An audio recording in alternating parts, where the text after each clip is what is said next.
Exciting ang mga mangyayari bukas dito sa TV5. Kabilang na dyan ang malaking sorpresang handog ng Itbulaga sa mga Dabber Cats. Bukas na ang National Barangay Day ng nangungunang noontime shows sa bansa. Kaya asahan na ang malalaking papremyo ng Team Sugod Bahay. At para mas pakiligin ang ating tanghalian, makakasama rin natin bukas ang kambal ni Atasha Mulak na si Andres. Kaya mga kapatid, tutok lang kayo bukas sa Itbulaga, 11:30 AM dito sa TV5.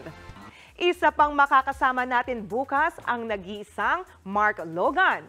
Handog niya ang mga nakakagulat, nakakabilib at nakakatuwang mga kwento. Mapapanood na ang top 5 mga kwentong Mark Logan 6:15 PM pagkatapos ng Frontline Pilipinas Weekend.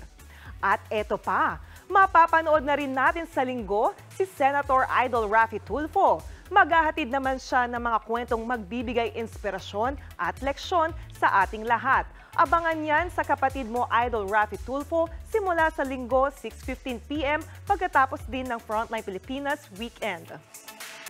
Mga kapatid, Jania Lipon po, laging maging updated sa latest sa entertainment and lifestyle para maging una sa balitaan. Bisitahin at mag-subscribe na sa social media pages ng News 5.